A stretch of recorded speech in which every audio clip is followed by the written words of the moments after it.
We're calling inflammation a root cause, when in reality, it is a process that is required by our body to enable the healing process to occur. It's supposed to protect us from a threat to our survival. The immune system has very specific tasks that need to be involved, and there needs to be signals that come into the immune system cells to tell them to shut off the inflammation when the time is right. And that happens primarily through the vagus nerve. Not all inflammation is bad. We need inflammation because there needs to be that breakdown. There needs to be the defense. Who is coming in to repair? So you talked about who's going to help with that recovery. Dr. Navaz Habib, known as the Vagus Nerve Doc, is a pioneering voice in functional medicine, unlocking the secrets of the body's most powerful nerve. As the best-selling author of Activate Your Vagus Nerve and Upgrade Your Vagus Nerve, and the host of the Health Upgrade podcast, he's on a mission to help people optimize their health from the inside out. After transforming his own well-being through functional medicine, he founded Health Upgraded, an online clinic dedicated to harnessing the vagus nerve to reduce stress, inflammation, and improve overall wellness. 70% of our immune cells by volume are located in the lining of the gut. That is the thinnest barrier that we have within the body. It's a single cell thick. So when that barrier breaks down, we have this issue that will pop up, which will... How can we start taking care of the vagus nerve? How can we start utilizing the vagus nerve, the science behind it, to dampen the inflammation in our body, to protect our brain, protect our organs? My favorite part about this is... Welcome back to the Dr. Brighten Show. I'm your host, Dr. Jolene Brighten. I'm board certified in naturopathic endocrinology, a nutrition scientist, a certified sex counselor, and a certified menopause specialist. As always, I'm bringing you the latest, most up-to-date information to help you take charge of your health and take back your hormones. If you enjoy this kind of information, I invite you to visit my website, drbrighten.com, where I have a ton of free resources for you, including a newsletter that brings you some of the best information, including updates on this podcast. Now, as always, this information is brought to you cost-free, and because of that, I have to say thank you to my sponsors for making this possible. It's my aim to make sure that you can have all the tools and resources in your hands and that we end the gatekeeping. And in order to do that, I do have to get support for this podcast. Thank you so much for being here. I know your time is so valuable and so important, and it's not lost on me that you're sharing it with me right now. Don't forget to subscribe, leave a comment, or share this with a friend because it helps this podcast get out to everyone who needs it. All right, let's dive in. Navaz, welcome to the show. I'm super excited to have this conversation. I am so excited to be here with you. Okay, so we've got to talk inflammation. We've got to talk some easy, quick ways to drop inflammation today. But we should start by defining inflammation because I feel like everybody and their mother and their brothers out there, you know how social media influencers are, and they're like, inflammation, and I don't think everyone knows what that means. No, and in fact, I almost despise the way that we talk about it because we're calling inflammation a root cause, when in reality, it is a process. Yeah. Inflammation is a process that is required by our body to enable the healing process to occur. It is initially a protective process within the body. It's supposed to protect us from a threat to our survival, right? So something that's there that potentially could be knocking us down, causing harm to our cells, causing harm to our function, inflammation is going to be the first response. It's the response of the immune system in a situation where there's a threat to our survival. So we create this initiated response of inflammation and we bring more cells. We essentially call the firefighters to come into an area and recruit more cells to essentially kill off the threat or get rid of that threat. Over time, inflammation needs to be controlled because once the firefighters have completed their role, we want the firefighters to go away. We want the repairmen to come and fix the damaged tissue. The firefighters are not specialized in repair. And that's where inflammation becomes problematic. If we have the firefighters continuing to be there a long time, what then occurs is more tissue damage rather than repair of the tissue. So the immune system has very specific tasks that need to be involved, and there needs to be signals that come into the immune system cells to tell them to shut off the inflammation when the time is right. And that is the process by which inflammation needs to be kind of managed and regulated, and that happens primarily through the vagus nerve. Okay, so I want to talk more about the vagus nerve, but I do just want to highlight, I love the firefighter analogy because they are the first responders. And not all inflammation is bad. We need inflammation. And I think so often, people think like, oh, if I get injured, for example, like I need to shut down all inflammation as soon as possible, which is a little bit about like, kind of like that Western medicine mindset of like, there's NSAIDs, baby, just like take them, suppress them. But we need that inflammation because there needs to be that breakdown. There needs to be the defense.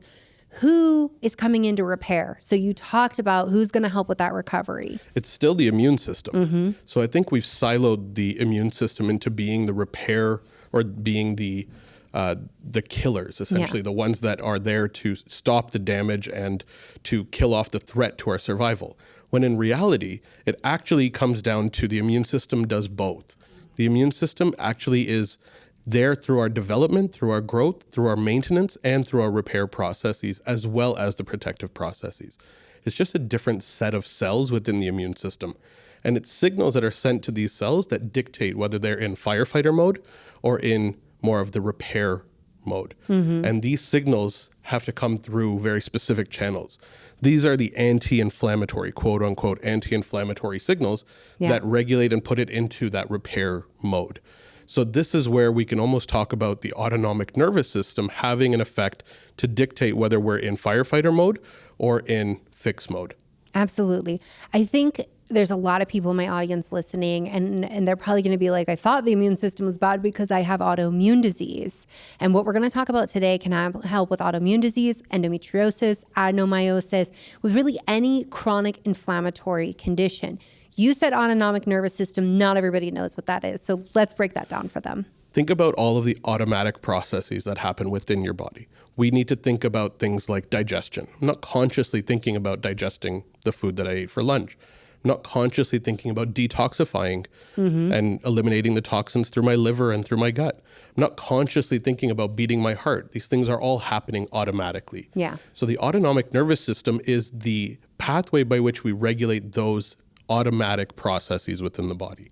That's what's key to making sure that we have the signals going to the right cells to turn on particular processes and to shift us between these two states of the autonomic nervous system. So we can either go into the fight or flight state, which we know as a sympathetic nervous system, or we can go to the parasympathetic nervous system, which is the rest, digest, and I'm adding recover piece. Yeah. And that's that repair process. That's where the vagus nerve resides, is in that parasympathetic branch of the autonomic nervous system. So when the sympathetics turn on, this is when there's a threat to our survival, or we perceive that there's a threat to our survival. There may not actually be a threat, but something is causing us to feel as though it is a threat. And that's where problems can arise. So sympathetics will turn on. They'll send signals to immune system cells plus to the gut because, if there's a bacterial infection, who cares if we're digesting food right now? We need to shut that process off and shunt energy towards protecting us from that bacterial infection. So we need to ensure that we have the resources allocated to the immune system cells to do that particular job, to fight or to run away from the threat. In the case of the immune system, it's always to fight, right? There's no running away in the immune system specifically. Flight is more of a human response. On a macro level, we run away. So the fight or flight system has that particular branch to it. But when we're in a rest, digest, recover state, we're sending blood flow to the gut. We're sending blood flow to the liver. We're sending information to those cells to turn on those processes and make sure that we're doing these processes more regularly and more efficiently. You've talked about the immune system, inflammation, and the sympathetic nervous system all being a way of your body protecting you. And I really think that is something so important for people to take home because I think when you are stuck in that sympathetic overdrive where you're like wired, tired, you're feeling on the edge of burnout, or maybe you're already there, you feel like your body's betraying you. When you feel inflamed, when you have an autoimmune disease, a lot of these conditions, we can feel like our body's betraying us. And what is actually going on is that your body is fighting very hard to protect you. The problem is we're in an environment that constantly signals the need to protect ourselves, correct? It's exactly that analogy, the fishbowl analogy, right? When a fish is sick, You don't medicate the fish, you clean the bowl. Yeah. You change the environment in which that fish is living, and ultimately health will be restored because we're providing inputs to that fish that the environment is healthy. And really the driving force behind all of this is, are you feeling safe? Safety is the driving factor of whether we shift towards fight or flight or towards the rest, digest, and recover state. Safety turns on the vagus nerve. Now, safety can be looked at in a psychological standpoint. Anybody who's been the victim of a crime, experienced adverse childhood events, had like significant trauma that they've experienced, or even little t trauma that have built up over time, we feel as though we're unsafe from a psychological perspective. But what about biochemical safety? What if we are constantly being exposed to toxins like herbicides, pesticides, all of the processed sugars that are showing up all over the place, the flame retardants all around us, these chemicals that are all around us? We're sitting in this stew of biochemical unsafety or a lack of safety, right? Yeah. There's danger all the time. So biochemical safety, and then physical safety. Do you feel physically safe? Are you moving? Are you moving enough? Are you moving too much maybe, right? So we need to find this balance point where we feel safe in all of these different aspects. Safety then tells us that, yes, we're in a good state and we're no longer in danger or under threat, and we can shift towards that rest, digest, and recover. So one of the things I recommend to people as they're doing this is uncover the areas where you feel unsafe. Really do a good inventory to understand, is there biochemical safety?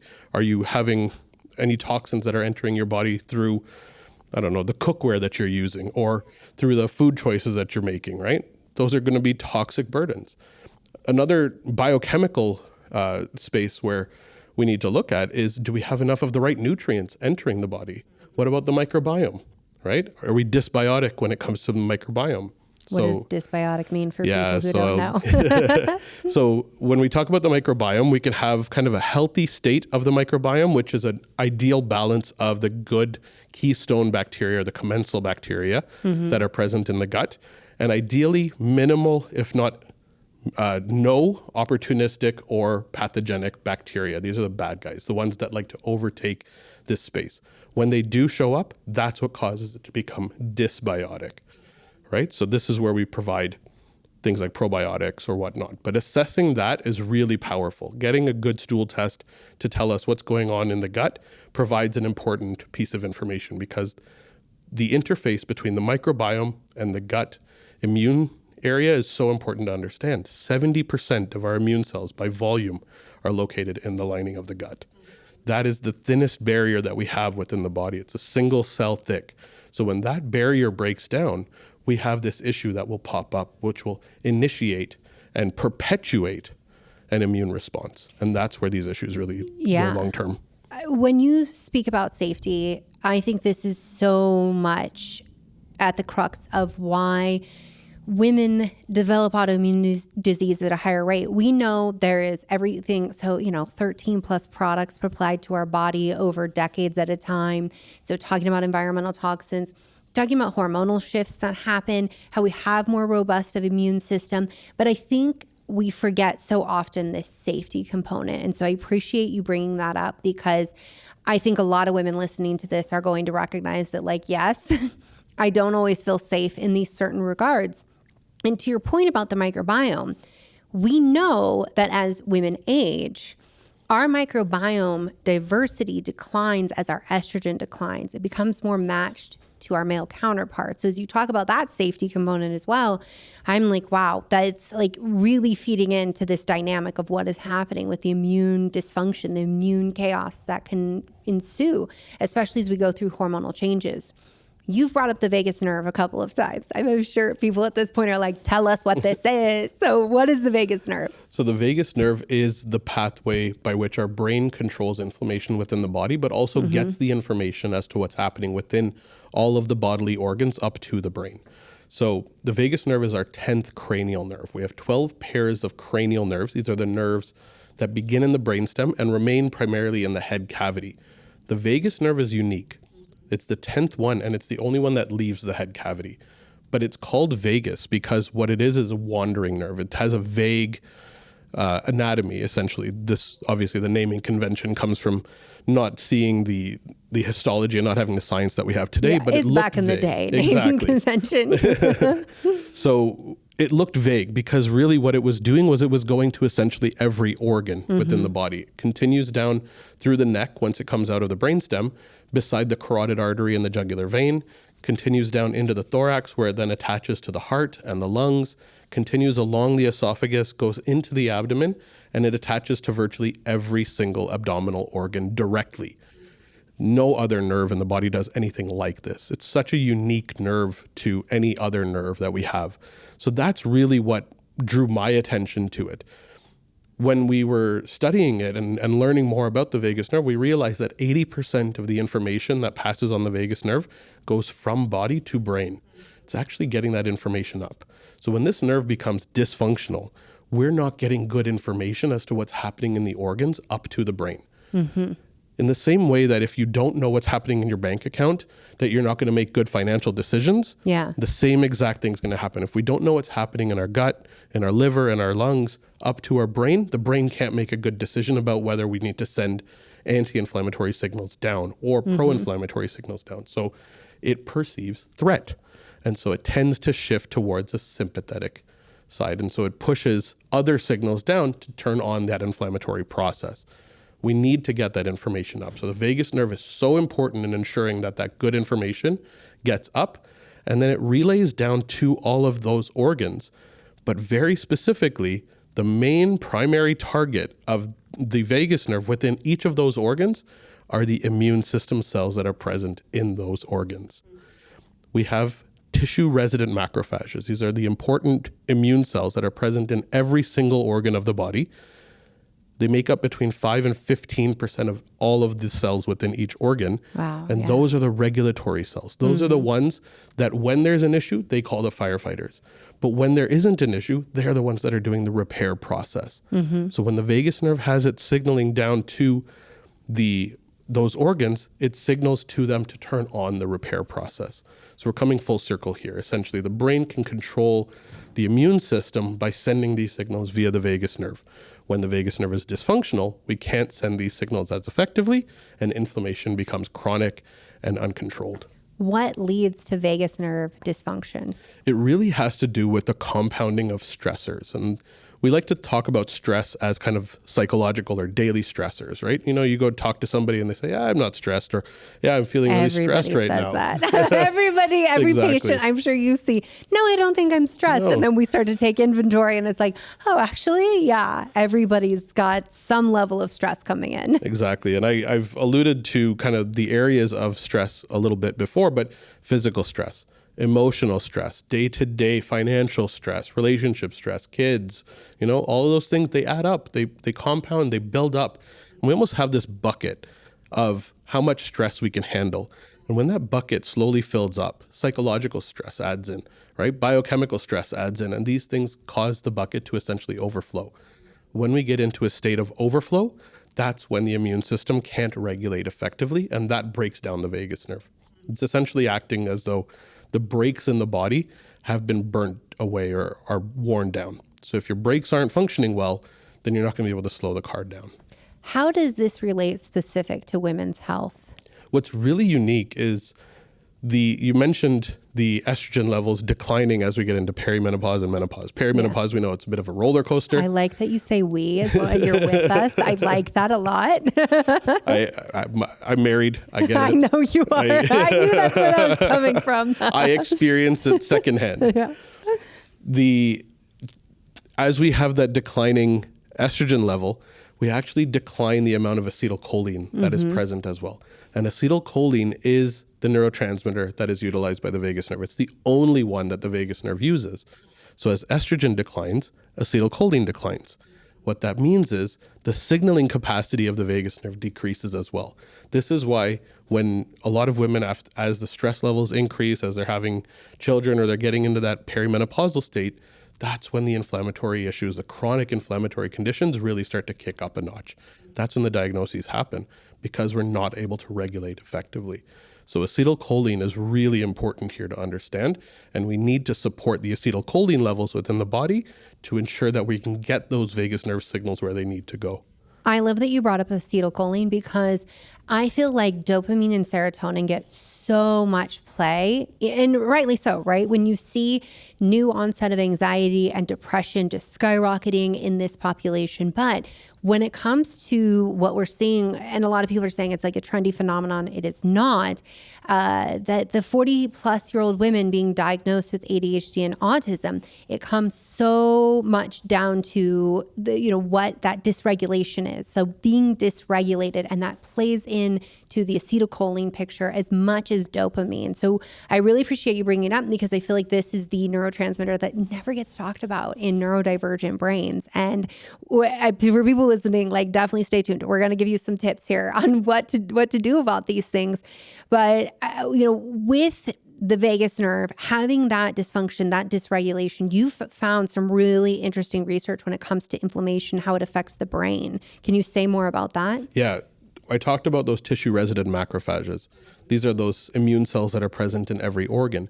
In the brain, they're called the microglial cells.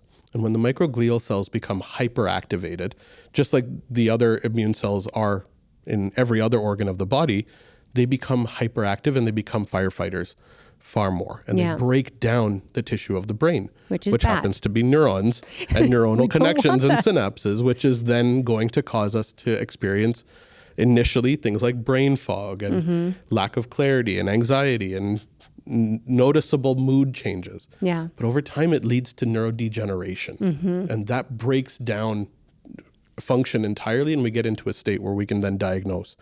So I see this all the time, right? Patients come in, I can't think clearly, my memory is less, like I'm just not capable of handling the stressors that I used to be able to. What's going on, doc? And we go and we look, and usually there's something wrong in the gut, and that gut-to-brain connection is so important, and the vagus nerve makes up that gut-brain connection. So we know that we've essentially stressed out or strained the vagus nerve function entirely, so those signals can't get up to the brain effectively. Then the acetylcholine levels are decreasing, and there's these issues that are popping up that are not allowing the vagus nerve signals to get into the brain and to regulate microglial activity. So the microglia have turned on and they're hyperactivated. So this is the connection piece, is when there's inflammation anywhere else in the body, primarily starting in the gut, it's going to result in decreased function or excessive immune activation within different tissues, particularly those microglial cells in the brain. And acetylcholine is the signal to shut those down, to put them into that fixed state rather than the fight state. And if at this moment people take away nothing else, it is to not ignore brain fog, not to be like, oh, I'm in my 30s and I just can't multitask anymore because I'm getting older. Because sometimes their doctors say that to them. Oh, this is just a part of getting older, until it's something that gets a diagnosis, until it has an ICD-10, until there's a medication to prescribe. And we really want to prevent all of that and go upstream. So how can we start taking care of the vagus nerve? How can we start utilizing the vagus nerve, the science behind it, to dampen the inflammation in our body, to protect our brain, protect our organs? My favorite part about this is we're finally realizing that old world wisdom is actually the way to make this thing work. It's so exciting to see what it all comes down to. My big takeaway from all of this is we cannot heal when our bodies are sending out signals of fight or flight. Our body can only heal in a rest, digest, recover state. So healing has to happen through a vagally activated state. So how do we turn this thing on? Number one, without a doubt, is the breath. We need to learn how to breathe effectively. Oh, but you just said that's automatic. It is automatic, but we have, fortunately, conscious control over the breath. And that's where we can start to put our mind over our subconscious or automatic processes. We can't directly control our heart rate, but we can directly control our breath rate. So this is key. So we want to start doing 3 different things with our breath. We need to check to see where we're at. So check to see if we're breathing more with our chest, more with our belly. Ideally, it should be more belly because our breath should be diaphragmatic. Second thing, we should be breathing through the nose. The nose is the breathing tube. The mouth is the eating tube. We don't have teeth in our nose. We don't have nose hairs in our mouth. There's a reason we have them. We should use them effectively. So we filter and we humidify and we warm and we clean the air as it comes in when we breathe through our nose. So nasal, diaphragmatic, and longer exhales.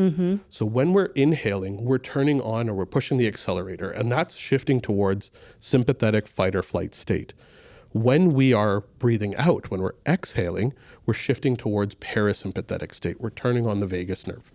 So assessing your breath, checking to see where you're at. Are we doing those three things? And if we are, let's teach ourselves to do it even better. Let's teach ourselves to do that nasal, diaphragmatic, longer exhale breath when we're under stress. So can you do it when you're in a cold plunge? Can you do it when you're in a cold shower? Can you do it in a sauna? Can you do it when you're exercising? Can you do it when you're under stress? Purposeful, good, positive stress. Not all stress is bad. Teaching ourselves to handle stress, that's what hormesis is. That's a really good thing, right? So purposefully creating positive stressors that teach us how to handle those stressors. But all of them come back to, can you breathe effectively while you are under those stressors? Okay, and now you have to teach everybody how to breathe effectively. My favorite practice for this is the 4-7-8 breathing practice. Okay. So 4 seconds of inhale through the nose, 7-second hold, 8 seconds of exhale. If you can get to that and do that for anywhere between 5 and 10 breaths, you'll be able to fall asleep better. You'll be able to shift towards this state far more effectively. And you're making sure that you're doing that diaphragmatic breath. So I like to have patients put one hand on their chest, one hand on their belly, and do this breathing practice with me. And more often than not, we tend to do it right at the beginning of their session, and they're calmer and they can tell me more about what's going on. And they actually are able to use their executive function far more readily. So that 4-7-8 breath is my favorite. But if you have somewhere where you're starting and it's just too much to do a 4-7-8, 3 seconds in, 6 seconds out is another really simple way to do this. And if you can create that routine on a day-to-day basis, you're going to have huge positives that you notice. I like that you give us like the intro level as well. So because I think sometimes, you know, when you hear about something and you get excited, you're like, I'm going to go all in, I'm going to do the big thing. And then you get discouraged if you can't. So starting with the 3 and 6 is fantastic. How do people know they're actually breathing with their, like pushing their diaphragm down? How can they gauge that? So when we inhale, what we should notice is that the belly expands with each inhale. It's important to note that the diaphragm is so intimately connected, and we talk about the diaphragm as being the regulator of the breath. What is the diaphragm for people? The diaphragm is the big muscle that separates the chest area from the belly area, the thorax from the abdomen. And what it is doing when it's contracting, when it's actually working, is it's creating a vacuum to pull air into the lungs, which is really important, obviously, to initiate that. But it's also directly attached to all of the organs just below it. The stomach, the intestines, the liver, the spleen, they're all directly attached to it. When the diaphragm is going up and down with our breath, we're actually sending regulatory information to those organs that we can turn on and pump the food through the gut, that we can pump the liver and get the toxins out, that we can push the bile into the gut. All of these processes can happen effectively when we're in that breath pattern. So then we get that feedback mechanism up to the brain through that 80% of information via the vagus nerve when we're breathing effectively with our diaphragm. The diaphragm is not directly innervated by the vagus nerve. It's the phrenic nerve that does that, but the vagus nerve is so reliant on diaphragmatic activity to send information up. So when that muscle is working and we're breathing effectively, we're noticing that with the inhale, the belly is expanding slightly, and as we exhale, the belly is coming back down.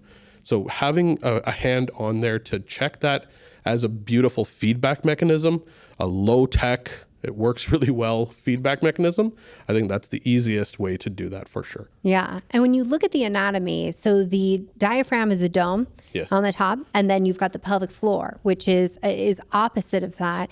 And you will hear so often physical therapists saying when you learn how to breathe correctly, you have a healthier pelvic floor. That is so important for anyone who is dealing with incontinence, who maybe is dealing with prolapse, hemorrhoids, even digestive issues. Having a healthy diaphragm and healthy breathing can also lend to a healthy pelvic floor as well. What else can we do so there's the breathing piece, which I think is enough in itself, but for the vagus nerve, what I actually want to ask is, vagus massage, does it actually help? Yes, but, and so there's a big asterisk sitting there beside this. this is where vagus nerve stimulation really kind of kicked up a notch, is massage. The problem with vagus massage, particularly within the neck, is it's directly beside the carotid artery. Yeah. And if we're massaging the carotid artery, it can cause you to pass out. So disclaimer, do not do this regularly. But this is... Or really like a lot of pressure. Yeah. You don't need You can do a lot of gentle pressure. one. Yeah, you can absolutely. Even like a tapping mechanism can be effective in that area to calm things down. But excess pressure can be too much. And would you say never bilaterally? I would stick to one side. Yeah, and that's because this is where blood is draining from your brain and going up to your brain. My toddler actually decided to piggyback me, and then he decided to WWE squeeze my neck. And I was like, bro, my carotids. I actually had to get an anatomy book out and show him. He's like, what are carotids, mama? I'm like, you need to know because this is not safe. It's funny you say that because my 3-year-old did that to me this week. Yeah, So, we both have 3-year-olds. I know. It's WWE, Oh is my it God. not? But she's never watched wrestling. She's very physical, but she's never watched wrestling. No, neither has our child. But my gosh, I could tell you stories. Off camera, we're going to talk all about this. But on camera, let's talk about what the people need. So we were talking about, so tapping can be helpful, massaging, keeping it to one side, really gentle, not something that you're going to do regularly. There's also machines. There's like little devices. Tell us about those. So vagus nerve stimulators have been out for about 10 or 12 years now with phenomenal results, especially when people are dealing with chronic inflammatory conditions. I find that vagus nerve stimulation is this phenomenal little catalyst to push in the right direction. The good thing about it is it's not going to affect the carotid artery in any way. They're very safe devices. I forgot mine upstairs, but I have one that I use regularly, and I love it because it's a 2-minute stimulation that has incredible, powerful effects. It's been studied very recently with the Defense Language Learning Institute to show crazy improvements in cognitive function. People actually had improvements in memory and learned a language 25 to 40% faster. Hold up. Okay. 25% was the bottom number of fast, up to 40%? Yeah, essentially they learned, this was done with these CIA training operatives. Okay, so talk us through this. How does this work? So you said 2 minutes. Did they have a protocol where they were like, sit down, learn the language, do the stimulation, repeat the language? What did it look like? 2 minutes before, and then they had a class of the language, and they did it for 2 minutes prior to each day of the lessons. And the group that stimulated learned the language in about 4 days versus the group that didn't stimulate took 5 days. And the recall a month later was 77% higher in the stimulation group. How long were the classes that they were in? Like an hour. An hour-long class. So 2 minutes before they go into the class, they sit there for an hour. And how long did this go on for? They did it just for 5 days and then had that effect afterwards. And then they checked the retention? Yeah. Wow. Okay. Yeah. That's significant. It is. Okay, because I don't know about your 3-year-old, but my 3-year-old is bilingual. My 12-year-old is going on trilingual right now. And I'm in my 40s being like, I barely speak English well. And that's my first language. Love that. So I'm like, I'm going to use this hack. This is pretty amazing. What's the mechanism there? What did they think was going on? This has actually been tested. And what's really cool is when you stimulate electrically, you're hyperactivating vagal signals. So we're getting this massive release of acetylcholine and reactivating these neural pathways. Remember, the vagus nerve is a nerve, which means that neuroplastic rules apply to it. Neuroplasticity applies to it. What that means is we can increase the signaling capacity and the ability for that nerve to function just by getting it to work effectively. So in combination of that 2 minutes of stimulation, I get people to do their breathing exercises and all the fun other things, humming, chanting, gargling, singing. We haven't gotten there. We're going to have to talk about that, everybody, because that's exciting too. When we do that, what we're doing is we're sending that acetylcholine signal to the microglial cells. And what we've seen on fMRI studies is activation of the exact right areas of the brain to turn on those mental clarity areas. And in fact, they even saw that it changes the shape of the microglial cells from a firefighter type shape to a fix repairman type of shape, the regulatory shape. The shape of the cell actually changed. That is amazing. Yeah.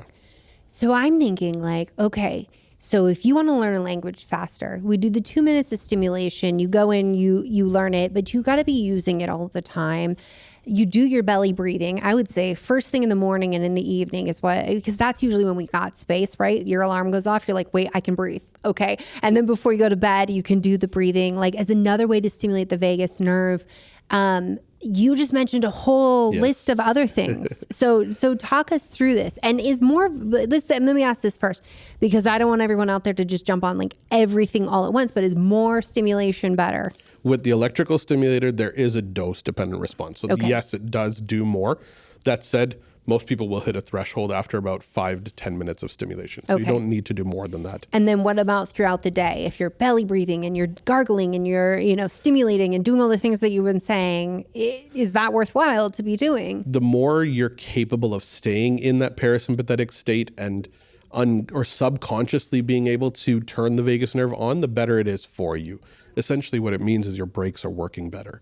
And that's what needs to happen. We need a car that has good accelerator and good brakes. When the brakes burn out, we have this problem where the accelerator is constantly being pushed, even if it's not excessive, and the car is becoming a danger to society. So that's the same exact thing. It's an electric vehicle gone wrong, right? I won't name any brands. Exactly right, yes. So essentially what we want to do is we want to have these practices taking place through the day, but we want to start to notice when we're getting into a sympathetic state, when we're pushed into that fight or flight state, and then to learn or teach ourselves not to become reliant on the stimulator, but rather to become reliant on creating those positive breathing patterns. And those are available to us all the time. And so those are the ones I'd like to stick to. But when people are dealing with a chronic inflammatory issue, I love the stimulator as the tool to help to catalyze that process. Rapidly learn a language. Exactly. I'm very excited about this. This is like, I think this is one of the most interesting things I've heard in this year. And I'm not being light about that at all. I used it with my daughter. Yeah. Not my 3-year-old, my 7-year-old. And we improved her vision. She had an issue with visual tracking. Yeah. And reading became a real challenge initially. Yeah. And we went through a vision therapy process with her, which was really quite nice. But in addition to that, I started doing vagus nerve stim with her. Don't tell anybody. And what we found was when we went back for the reassessment at 12 weeks, they said, we've never seen a kid progress this fast. That's amazing. Through the process. And she then began reading like you wouldn't believe.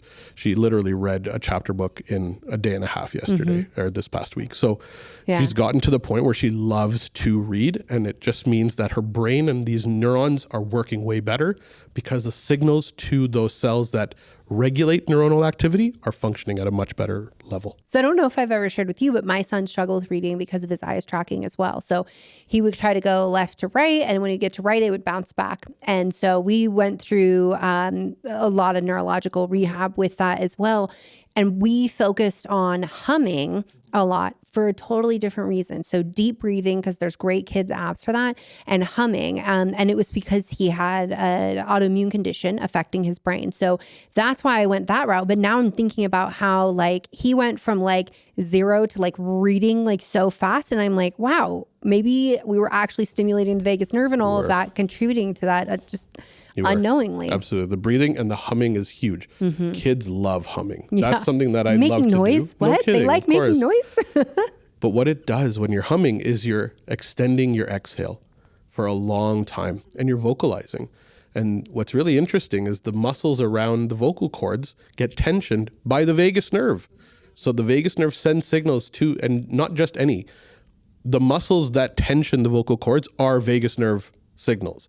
So when we vocalize, when we create this humming vibration piece within the throat, that actually is very stimulating for the vagus nerve. Gargling is another great way to do this, right? So my dad's been doing this for 70 some odd years, pretty healthy because he does it every day. He gargles, brushes his teeth and gargles every day. Takes a cup of warm water, throws some salt in there and gargles as hard as he can.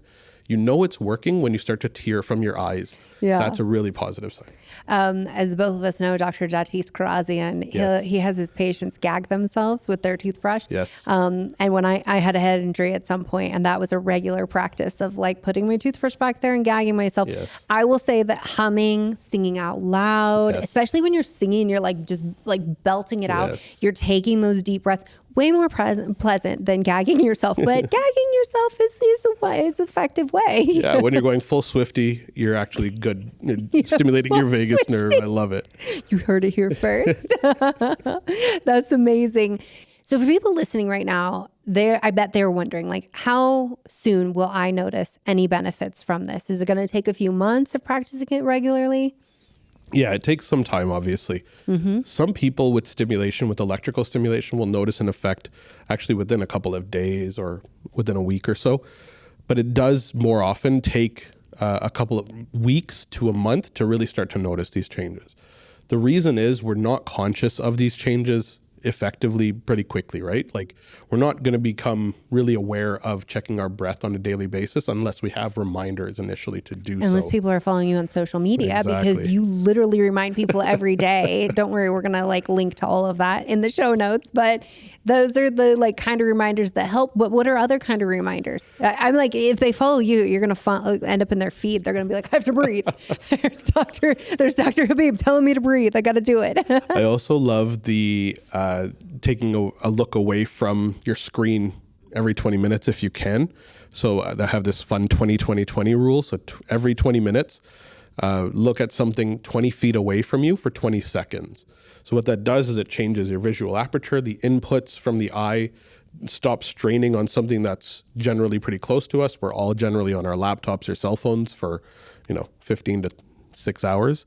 So we want to shut that down, or we want to minimize the amount of time that we spend there, right? And so we want to be able to focus on something further away, which is a much more calming effect on the brain. So that 20-20-20 rule is a great one to do as well. And you often, when you do that, you notice that your breath will shift in those moments as well. It always comes back to the breath, but it's practices that you can utilize to shift the breath accordingly. 20-20-20. You said for every 20 seconds? Every 20 minutes. Every 20 minutes. Look at something 20 feet away from you For 20 seconds. Okay. I just want to make sure that's super crystal clear for everybody. I love that practice as well. Can you speak though, like, sometimes people are like, oh, I need to take a brain break from my computer, and then they go right onto their cell phone. What's the problem with that? Because you're literally just shifting from one screen to another, and your visual changes are not taking hold. Yes, you're not looking at your stressful work emails that are popping up there, but you're going on Instagram and scrolling through, like doom scrolling on Reels or whatever. We need to shift to something else. We need to completely change the environment. Often we're in that same stressful work environment, just on a different screen. So I like to have people leave the office or leave the space that they're in. If you're lucky enough to be able to just step outside for a few minutes, go and do that. Go for a 20-minute walk instead. Like, get your brain out of that space and allow yourself to experience something different, because you're not going to feel the stress when you step out of it. You're actually going to eliminate some of that stress of being in your office space or wherever you're doing your work. My son, my oldest, he will do his schoolwork. He'll be on his computer doing his schoolwork, and then it'll be time for him to take a break, and he'll be like, oh, can I like watch TV, or can I play a video game? Of course, right? These kids are always trying to get screens. And the thing I tell him is, like, in all of this time, it's like you've literally been pooping in your brain, and you have to dump it out. You have to go do something else. Explain to people what I mean, why I'm using that gross analogy. I love that analogy though, but it makes a lot of sense. Essentially what's happening is when we're under stress and we're straining with the visual cue of a screen, we're shifting our microglial cells, these tissue resident macrophages, again, to sympathetic mode. So they're creating a bit of damage. Yes, they're going to shift some synapses on, and there's learning processes that will occur there. But if we don't shift to the parasympathetic state, we don't maintain those. So we start to become dopamine addicted in those situations. And that's where the issue really lies, because those screens are producing so much just visual and addictive activation, right? And when we step out of that addictive activation, ideally will go away. But those addictive signals that we get are essentially that poop that we're creating in there, right? We're creating breakdown of important signals of safety, of calm, of everything around us, of being in an environment. So when we step away from that screen, we're essentially cleaning out that. Yeah. And not to mention the metabolic waste that comes from being in all of that. I think we think about how like, well, you know, like when you have to pee, right? Yeah. Like you don't even have to like think about it, but we don't think about what's happening in our brain ever and how it needs breaks as well. Like, you know, this is part of why we talk about how important good sleep is, but also how important it is to take breaks. So I love the 2020. I love all of the tips you provided for the vagus nerve, for helping combat inflammation, for educating on like what is inflammation, what's good, what's bad, what's, you know, the ugly part of inflammation, because it can be a bad thing. What would you want people to walk away this conversation really owning, like in terms of information that they can share with a friend? I think the biggest thing is that we just can't heal when we're in a sympathetic state, right? When we're sending signals of fight or flight constantly, we're not going to ever be able to fix the damage that will occur. And I love that you brought up the metabolic activity that is required. When we're in a sympathetic state, those cells start to rely on glucose. And they rely on it, and that creates more metabolic waste product. And when we shift into that parasympathetic state, that rest, digest, recover state, the type of fuel that those immune cells are using shifts towards fat, and it becomes far more efficient, and it doesn't create nearly as much waste. In fact, it cleans up a lot of that other waste that was created. That metabolic shift is what happens there. So remember when we talked about the shape of those microglial cells changing, the metabolic activity of those cells changed as well. And so when they become more efficient, we then aren't burning through ATP as much, and we're not dealing with fatigue and tiredness and brain fog because we're using things efficiently. We're turning on the cells with the most effective tools available. So healing can only occur in that parasympathetic, vaguely activated rest, digest, recover state. And the breath is the key to turning that on. This has been a fantastic conversation. That was so well said. I want to have you back. You guys know you drive the conversations here, so let me know in the comments if you want to hear more. I think we could do a longer session because this was just a shorty, just talking all about metabolic health in the brain, neurotransmitters. Like I have so many more questions, but we were just doing a quickie sesh today. But I want to thank you for your time. It really is such an honor to get to speak to you, get to share this information. It is so life-changing, the work you do. So thank you so much. My pleasure. Thanks so much. I hope you enjoyed this episode. If this is the kind of content you're into, then I highly recommend checking out this.